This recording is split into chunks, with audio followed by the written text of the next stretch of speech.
You know, inside the grand halls of the world's most famous museums, a quiet revolution is brewing. We're talking about something called decolonial art, and believe me, it's forcing these massive institutions to face their own histories and ask some really uncomfortable questions. So you've probably seen the headlines, right? Priceless artifacts, things that have been sitting in European capitals for centuries, are suddenly being sent back home. So what's going on? Why now? Well, the answer gets into a huge shift in how we're all starting to think about art, power, and history itself. Okay, so to really get a grip on what's happening inside these museums, we first have to wrap our heads around the big idea driving it all: decoloniality. This is where art stops being just a pretty object to admire and becomes, well, an active tool for resistance. Now, this is a really important distinction to make. I'm sure you've heard the term post-colonialism, right? That mostly looks at the aftermath of colonial rule, what happened after the empires fell. But the decolonial approach, it argues something much more radical. It says, hey, wait a minute, that colonial mindset, its ideas about power, about knowledge, about what's considered beautiful, it never actually went away. The argument is that it's still baked into our institutions right now, today. So with that in mind, what exactly is decolonial art? Well, you can boil it down to two key actions. First, resistance. That's pushing back against those old colonial power structures. And second, unlearning. That means actively questioning all those Western-centric standards that for so long were treated as the one and only truth. The whole point is to free up culture and help restore identities that were pushed to the margins. And this quote, wow, it just gets right to the heart of it, doesn't it? This shows you the real human stakes here. We are not just talking about some abstract academic debate. For so many communities, this is a fight for visibility. It's a powerful, profound claim to simply exist after centuries of being ignored, or worse, completely erased from the history books. Okay, so we've got the core idea down.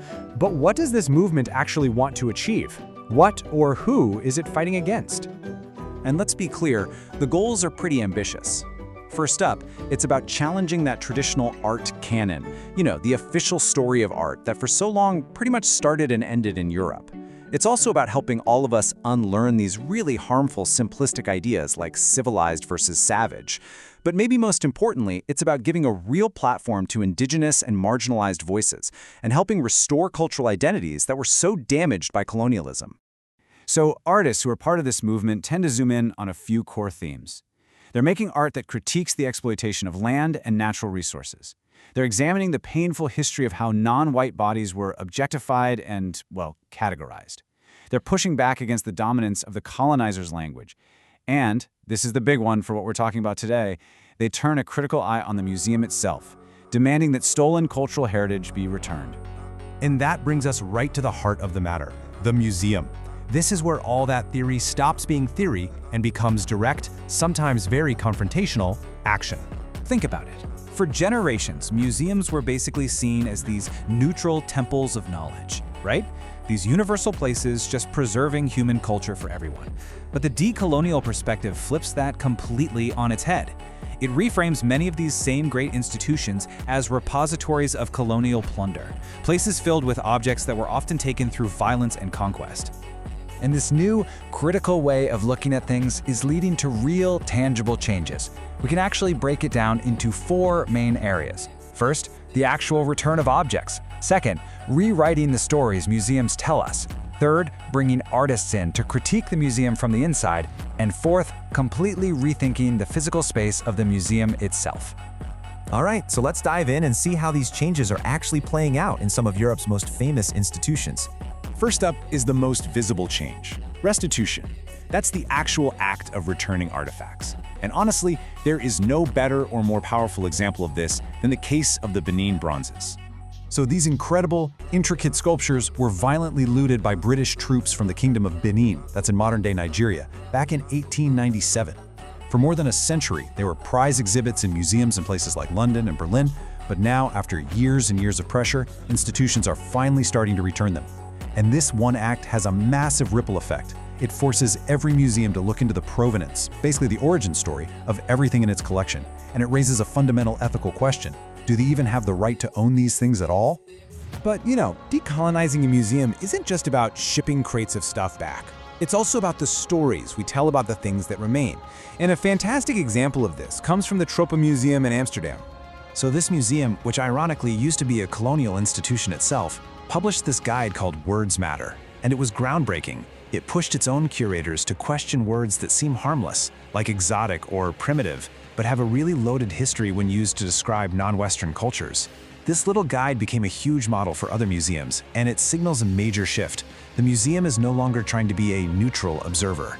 It's taking a stand and admitting it has a historical responsibility. Okay, the third strategy is super interesting. It's about inviting the critics right inside the building. Museums are now actually commissioning contemporary artists to come in and create work that responds directly to their own colonial-era collections. You have artists like Kader Attia, who's French-Algerian, and his work often explores this idea of repairing cultural trauma. So what they'll do is place their new, modern artworks right next to these old colonial artifacts. And what this does is spark this incredible dialogue between the past, the object, and the present, the critique. All of a sudden, the collection isn't just a static, dusty display anymore. It becomes a living, breathing, and sometimes heated conversation. And finally, number 4. Decolonization is changing the very layout of the museum. We're talking about breaking free from that traditional white cube gallery style. You know the look, that stark, neutral, sterile space that's designed to completely isolate a piece of art from its original context. A great case study for this is the Tate Modern in London. They recently did a massive reorganization of their entire collection. Before, the story of modern art was often told as a straight line that went through Paris and New York. That's it. But now, they show how a movement like Surrealism wasn't just a European thing. It was developing at the same time in places like the Caribbean and Egypt, often as a tool for political liberation. And that seemingly simple change is actually profound. The museum stops being a monologue delivered by the West, and it starts becoming a platform for truly global dialogue. So, where does all this leave us? Well, this whole global conversation has a very direct connection to one of the most famous and longest-running cultural disputes in the entire world. I'm talking, of course, about the Parthenon marbles. And Greece's decades-long campaign to get them back from the British Museum, it fits perfectly inside this new decolonial way of thinking. You see, the argument is fundamentally decolonial at its core. It's the idea that the cultural heritage of a people isn't just property that can be owned by a foreign museum, no matter how famous that museum is. It directly challenges that old colonial-era excuse of global protection, which was the justification used for so long to keep these precious objects thousands of miles away from the communities that created them. And all of this really brings us to the final, biggest question that this whole movement forces every single one of us to think about. Ultimately, who does the past belong to? Is it something that can be owned, collected, and put on display by one powerful institution? Or is it the undeniable, inalienable heritage of the people and the cultures that actually created it?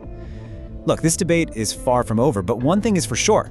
The museums of the future will not, and really, they cannot be the same as the museums we've known in the past.